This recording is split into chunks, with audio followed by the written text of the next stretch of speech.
In today's video, I'm looking at how you can decorate a Paschal or an Easter candle. So welcome back to today's tutorial, and I've been asked for this design many times.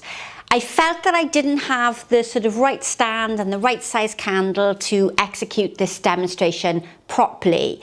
But because I've been asked for it so many times, I've given in and I've decided to talk you through how I would approach this flower arrangement.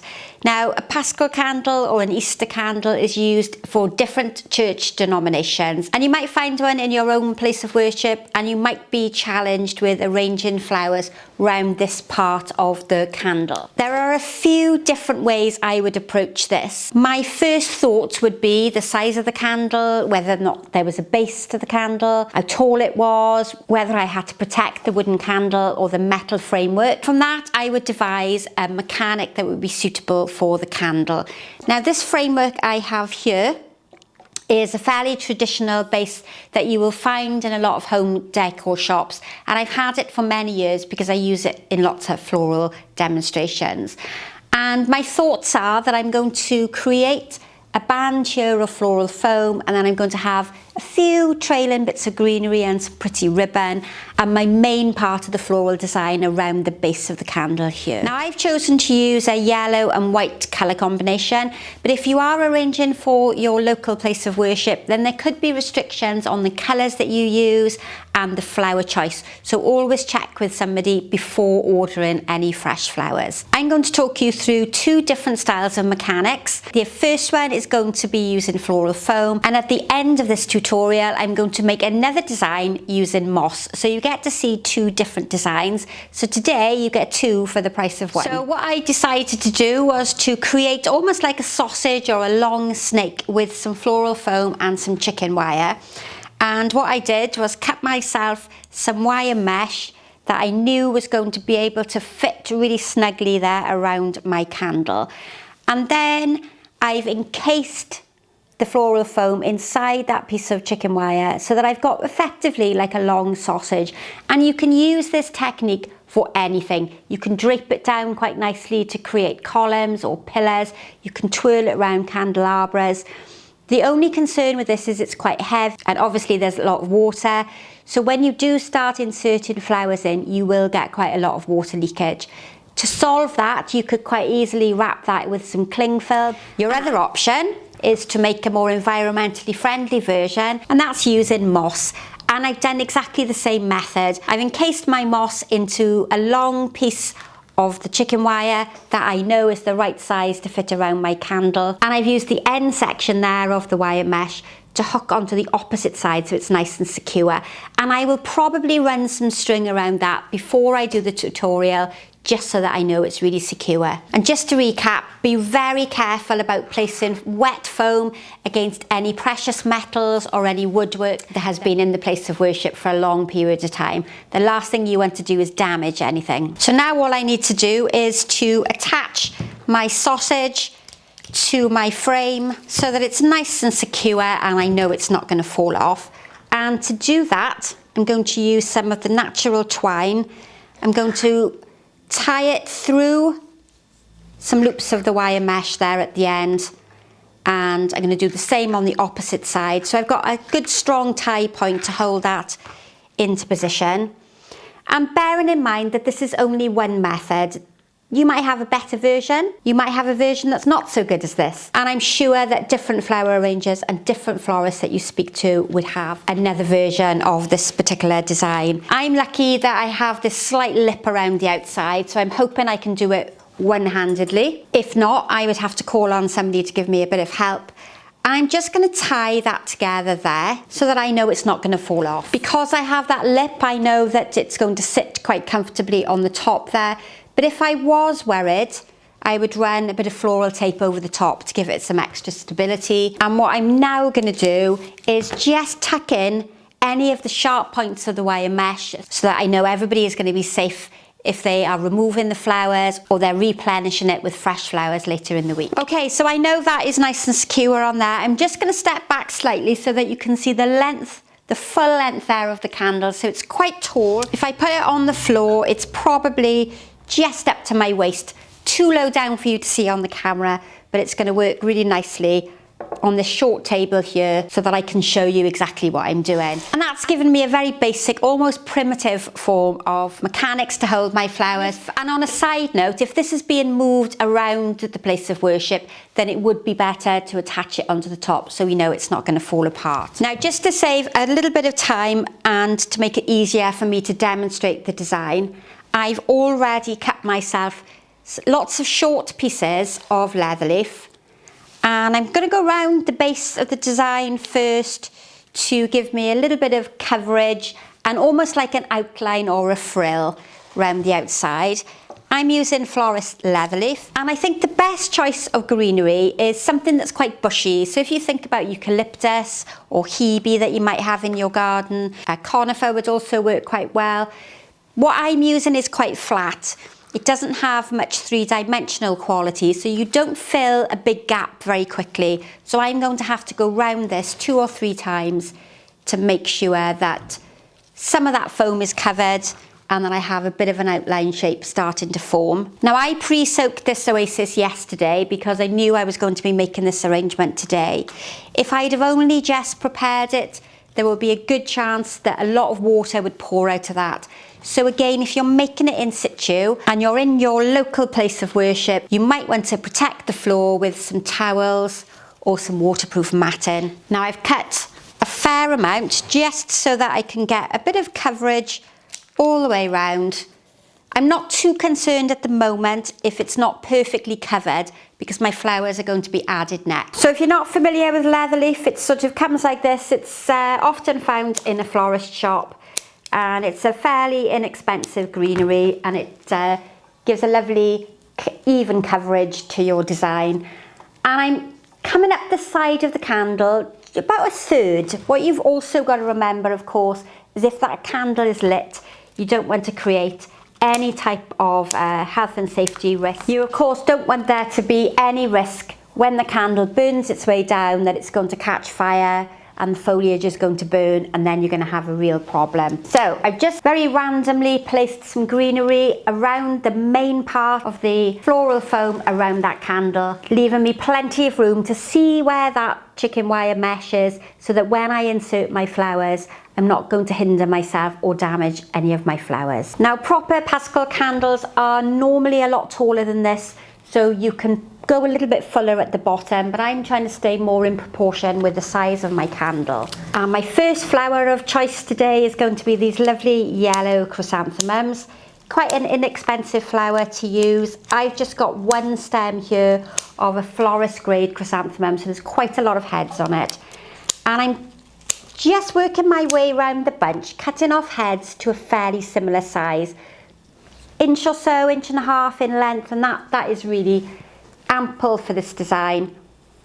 And I'm going to work my way round, placing some at the top, some at the middle section. So if you almost think of this design as being split into 3, bottom, middle, top, I'm very randomly placing those flowers so that we get a fairly even distribution of that strong lemony colour. One of the advantages of using lemon is that it's a very luminous colour, so it's very bright and vibrant, and it will be seen right from the back of any building or any room, and it gives that really nice bright and cheerful spring colour combination. I'm going to use the full stem and use up all the buds and all the larger open heads as well. I really like all these little small buds, and it helps to keep all the flower combination in scale with one another. So we'll work our way round.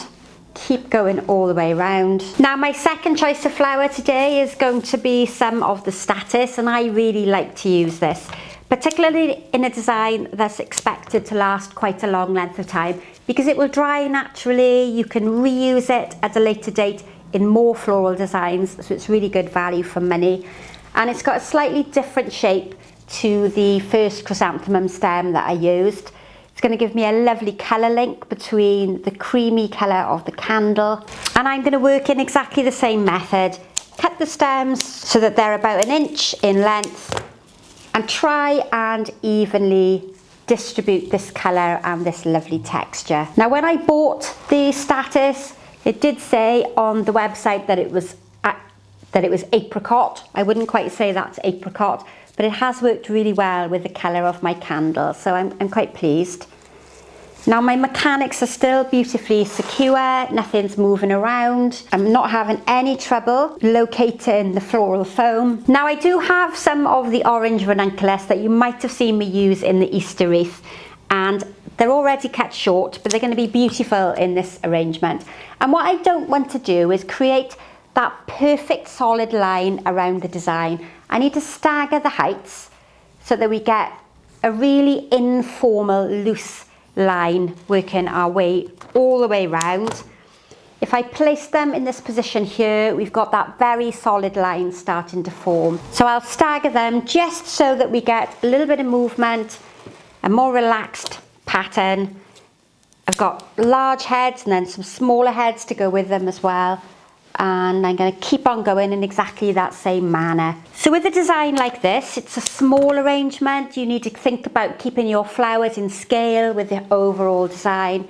It will be no good picking a very large flower head because it would look really out of place alongside the size of the candle and the overall size of the design. But I think that's working really well. You can see a little bit of water starting to drip out now because I've got a lot of stems there in the foam. Last two ranunculus. Now if you're new to this type of design and you're a bit concerned about evenly spreading out the stronger colours, then you can almost split your design in half and remember that you've got 6 of the larger flowers to use on one half and maybe 6 of the larger flowers to use on the other side. And then you'll avoid any large gaps in between the flowers and you'll have a better distribution of the various colours. Now I'm going to use my filler flower, which is the delightful Solidaster, or you might refer to it as Solidago. This is related to the goldenrod that we have in the garden, and this is the goldenrod crossed with the aster. So we get Solidaster, a beautiful, very relaxed, loose type of flower, which is going to really add a bit of softness now to my arrangement. And I'm going to do exactly the same thing and work all the way around, add in some little bits in as I go, remembering to remove any greenery there off the base and keep working all the way around. At the moment I'm working really close to this design, so I'm right on top of it while I'm making it. And if this was a design that was going out for a customer, or I was providing this to my local place of worship, then I would probably stand back a bit further away just to check how the shape and the style is coming along. But that's my final piece of the Solidaster, so that's brought in a real softness to the arrangement. There's just a few gaps that need filling in, and I'm going to do that with greenery. And before I do that, I'm going to introduce some very soft trails of ribbon. This is being wired onto a florist 71 gauge wire. If I just hold my hand up there for you to see, I'm going to twist the top so that we get a hook. And then when that goes into the floral foam, I know it's not going to slide back out. And if we think about this as being the front of the design, because I've got a heart shape there in the middle, I've got a design that has a definite front and a back. I'm going to pop that right in where the heart is. And I'm going to do the same with one on the back, so we get the ribbon on the front and the back of the floral design. I'm now going to fill in with a bit of greenery there, and also use some of these longer pieces of asparagus fern to just trail slightly down. Now if you don't have anything like the asparagus fern, you could maybe think of some ivy trails. You might have broom in the garden this time of the year. You could have some indoor houseplants that give you foliage that trails down. Now what I'm going to try and avoid doing here is placing 4 pieces of the asparagus fern, because that tends to give a design a very squared look. So I think I'm going to try and get 5 in there, and that will help keep that round shape of the floral design. 4s tend to make the design quite boxy and very squared looking. And the final part of this design is just to fill in with some small pieces of greenery so that I know all my foam is completely covered. If need be, I'll add in with a couple of heads of flowers. And at this stage, I would normally say to you, thanks for watching, pop back for my next tutorial. But instead, I'm going to say, go and pour a coffee, grab some wine, and get ready for design number 2 that's going to follow on straight behind. So I hope you haven't gone far and you've got your tea or your coffee or you've poured yourself a glass of wine. So just in front of me is the design I did in the first half of the tutorial. Now we're going to look at creating a similar design using the wire mesh. And the sort of disadvantages of the moss is that the flowers are a little bit harder to push into the moss itself. So it takes a little bit of practice and it's probably going to be a longer process. And what I might do for this part of the tutorial is just speed up little sections because it might be a little frustrating watching me try and get the flowers into the moss.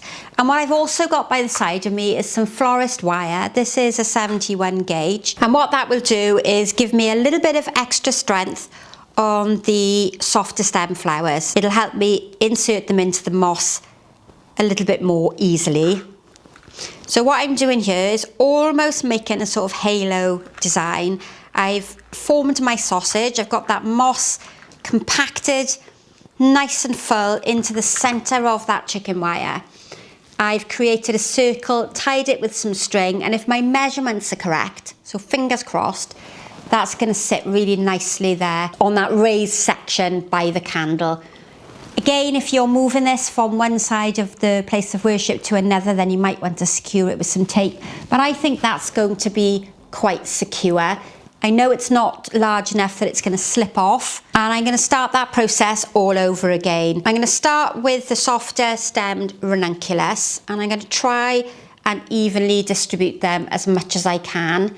You can see that the method of placing them in is very, very similar, but you might need that extra support there with the ranunculus. So what I've done is I've inserted a wire into the base just here, and it gives me some extra strength to push into the moss. Now your moss needs to be fairly moist. Don't over soak it again, otherwise you will have a lot of water dripping from the moss itself. If it's too dry, it'll be dusty and it will all fall apart and shatter, and of course your flowers won't survive. My advice when choosing flowers for this type of design when you're using moss would probably be to pick stronger flowers. I'm using a very soft stem, quite fragile ranunculus here, and it's possibly not the best choice when I'm working with moss. They're quite thirsty flowers as well, so it really does help when the moss is fully hydrated. And of course you could use a sustainable foam here as well, although please remember not all of them are able to go onto the compost heap. So I'm going to slowly work my way round, just placing in those larger flowers to start with, making sure that that stem there is really well anchored into the moss. And the reason that I started with the ranunculus this time rather than the greenery is because they're soft stemmed, and I'm anticipating that they might get damaged if I accidentally push them too hard and they touch the stem of the greenery that I've previously put in. So I'm working this time with my softer flowers first, making sure that if possible I've got a fairly even distribution of the colour and texture. Now I'm going to go around with the greenery, and it's exactly the same method. We're going to take our time, insert it there into the moss so that I get it fairly evenly distributed there in the moss. Now I'm probably just about halfway around, and I think that this is probably one of the disadvantages of working with the moss.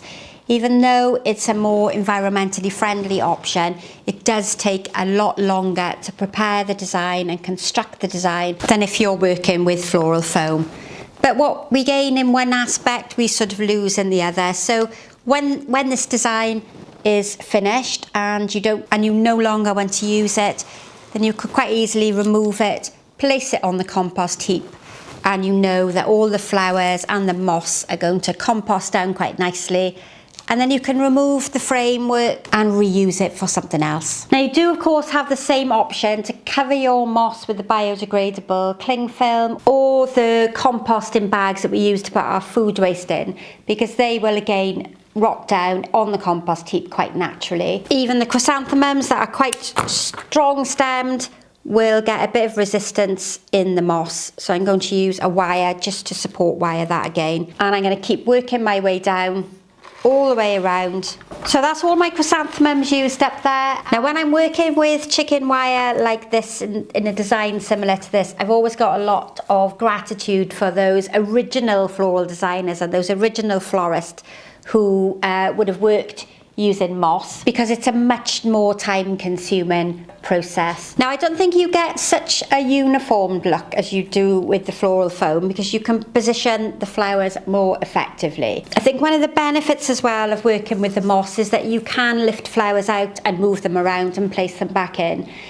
It's just that the process is much longer. I don't think the design is quite as neat as when you're working with floral foam. So this is the first time I've done this type of design using wire mesh and moss around a candle. I've used it in different applications. But I think my observation would be that I should have used more foliage right at the very beginning, because I'm up fairly close to the design. I can still see a fair amount of moss, which is okay because it's a natural product and it doesn't look so unattractive. But I think I would probably have looked for more greenery in the beginning that would have filled the design out much quicker for me. I'm going to use up the final pieces of greenery. I could have even considered using some ivy right at the very beginning, and I could have wrapped it round, and that would have really helped cover the moss without too much fiddling around with the greenery. So now we've got our final few pieces of the asparagus fern. I'm going to work this in from underneath so that hopefully we get that lovely draping effect. Continue so that I can get an even distribution of it. So that is all the flowers and the foliages that I used in the design, the first design. So that there is the same flower combination as I used in the first design, but I don't feel that the shape is as nice and that I haven't covered my moss quite as effectively. So I'm going to have a quick look, see what else I've got, and I'm going to add one more foliage or flower. Now I've had a quick look around the studio and I've decided that I'm going to use some of this lime green conifer. This is beautiful lemon scent to it, and it's quite long lasting and it's very robust. So I'm just going to add a few bits in where I can still see some of that moss. I don't think I need a great deal, but it's a strong stem, so it's going to go into the moss much more easily than the softer stemmed flowers. It's a lovely colour. It's going to give a nice zesty feel to the arrangement. And there is still quite a bit of movement on the top there, and that's only because the chicken wire is quite lightweight. It's secure, it's not going to fall off. It just needs me to manipulate it back into shape when I've finished adding all my flowers. And I'm thinking that I'm nearly there. Now I hope you've enjoyed those 2 videos today. We've got bang for our bucks this week. Don't forget to subscribe to the channel, hit that notification bell if you want to be told every time I upload a new tutorial. And as ever, thanks for watching and goodbye for now.